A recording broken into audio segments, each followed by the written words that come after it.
بيكون مع صديقنا العزيز اللي منور المغرب وصاحب الوش الجميل دكتور وليد الحديدي. صباح الفل، صباح النصر، صباح الجمال عليك يا دكتور وليد. يا صباح الفل. نقولها بقى جود مورنينج بالامريكي ولا اقولها بالاسباني؟ جود مورنينج، جود مورنينج. انا ما اعرفش بالاسباني ايه، لكن جود مورنينج.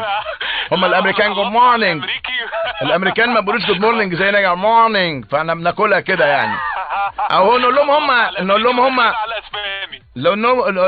لهم هم جود نايت. نقول لهم جود باي بقى، او جود باي بالامريكاني.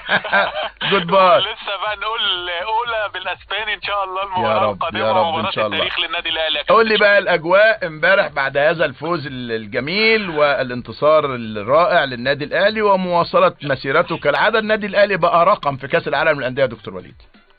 طبعا والله حاله الثقه يا كابتن شوبير زي ما بتقول الاهلي بقى فريق كبير. نعم. الامور بقى بياخدها ببساطه، بطوله عالميه مش فارقه معاه، داخل وكانه فريق مرشح. بنكلم اللعيبه امبارح بعد المباراه، قفشه وكهربا والسوليه وكله بيقول يا جماعه احنا جايين يعني هدفنا نكسب كاس العالم للانديه. خدنا وماله، خليهم يحلموا، لو بطلنا نحلم نموت. نحلم طبعا.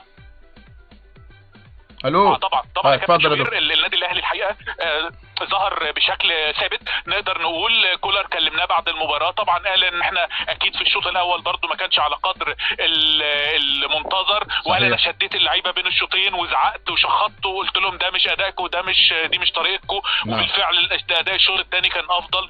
سالناه ليه يعني غيرت الثلاث لعيبه اللي في خط الهجوم، قال انا كان عندي رؤيه تكتيكيه وهي دي كلها يعني افكار بتبقى في دماغنا واحنا بنحاول نطبقها. الحاله الحقيقه سعاده كبيره بين الجماهير المغربيه هنا زي ما قلنا وبنقول وهنفضل نقول الاهلي وكانه بيلعب في القاهره. والله الجماهير كانت موجوده بعدد كبير. يمكن مباراه الوداد اللي يعني دخلت كده في مباراه الاهلي وكانت قبلها مباشره اثرت شويه، كان في بعض المقاعد خاليه، بعض مش كتير، لكن الحقيقه الجماهير حوالي 30,000 او 31,000 متفرج كلهم كانوا في ظهر النادي الاهلي. لعيبه النادي الاهلي بعد المباراه امبارح اتوجهت لكل الجماهير ولفوا الملعب حيوا الجماهير تحيه كبيره. والجماهير كانت حريصه ان هي تستنى اللعيبه لحد اخر لحظه رغم بروده الجو. حال البرد هنا قارس، ومع ذلك الحقيقه الاطفال والسيدات والرجال طبعا المشجعين المغاربه اهل طنجه وطبعا مجموعه جماهير النادي الاهلي المئات اللي موجوده،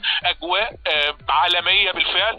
النادي الاهلي فرح الكل واللي احنا شفناه على وجوه لعيبه النادي الاهلي بعد المباراه بتقول ان شاء الله المباراه القادمه مش مجرد مباراه الاهلي داخلها عشان يكتب تاريخه لمجرد انه يبقى واجه ريال مدريد في مباراه رسميه، رايح يلاعب ريال مدريد وهو ند بند وقادر ان شاء الله مين عارف انه يتجاوز العقبه الصعبه دي. وليد بالتاكيد اللعيبه مرهقه جدا جدا جدا، ماتشين تقال في 4 ايام، امر صعب جدا.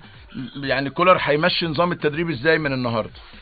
النهارده سافروا او على وشك السفر ان شاء الله للرباط، ودي مسافه يمكن يعني بالقطار ممكن من 2.5 3 ساعات يمكن من هنا. احنا الماتش الجاي في الرباط وده برضو بيزود الحمل، وبالتالي هيكون في تدريب خفيف جدا جدا النهارده.